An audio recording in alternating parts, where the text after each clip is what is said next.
उच्च व तंत्र शिक्षण विभाग, ग्रंथालय संचालनालय, जिल्हा ग्रंथालय अधिकारी कार्यालय चंद्रपूर व जिल्हा मराठी भाषा समितीद्वारे 27 व 28 फेब्रुवारी रोजी डॉक्टर श्यामाप्रसाद मुखर्जी सार्वजनिक वाचनालय चंद्रपूर येथे ग्रंथोत्सव तसेच ग्रंथ प्रदर्शन, विक्री व विविध साहित्यिक कार्यक्रमांचे आयोजन करण्यात आले आहे।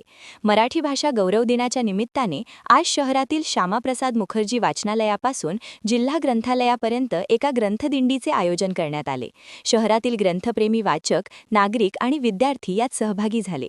या निमित्ताने मराठी भाषेला अभिजात दर्जा मिळाल्यानंतरच्या संधी आणि आव्हाने, वाचन संस्कृतीच्या विकासात सार्वजनिक ग्रंथालयांचे योगदान या विषयावर परिसंवाद होणार आहे। याशिवाय ग्रंथोत्सवाच्या निमित्ताने कवी संमेलन देखील आयोजित करण्यात आले आहे। ग्रंथोत्सव 2025 आयोजन 27 फेब्रुवारी 2026 व 28 फेब्रुवारी 2026 रोजी करण्यात आलेला आहे।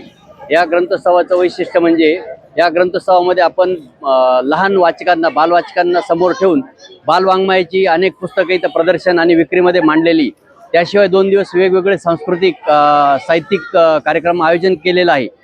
आणि या सर्व कार्यक्रमाचा, ग्रंथ प्रदर्शनाचा आणि विक्रीचा चंद्रपूरकर जनतेने लाभ घ्यावा असं मी सर्वांना आवाहन करतो। क्या आप भी चाहते हैं जटिल रोगों पर विशेष रूप से आयुर्वेदिक उपचार? तो मिलिए 77 वर्षों से आयुर्वेद सेवा में लगी हुई शिवशंकर आयुर्वेदिक एजेंसी। अनुभवी वैद्य डॉक्टर, सभी प्रसिद्ध कंपनियों की दवाइयाँ और सभी प्रकार की जड़ी बूटियों और रोग प्रतिकारक शक्ति बढ़ाने के लिए कई प्रकार की दवाइयाँ प्राप्त करने का एकमात्र विश्वसनीय स्थान। हमारे यहाँ सभी प्रतिष्ठित कंपनियों की दवाइयाँ उपलब्ध है। समय सुबह 10 बजे से रात 9 बजे तक, तो फिर इंतजार किस बात का। महाजन मार्केट के पास, टेम्पल बाजार रोड, सीताबर्डी, नागपुर। 8605245080 9112079000।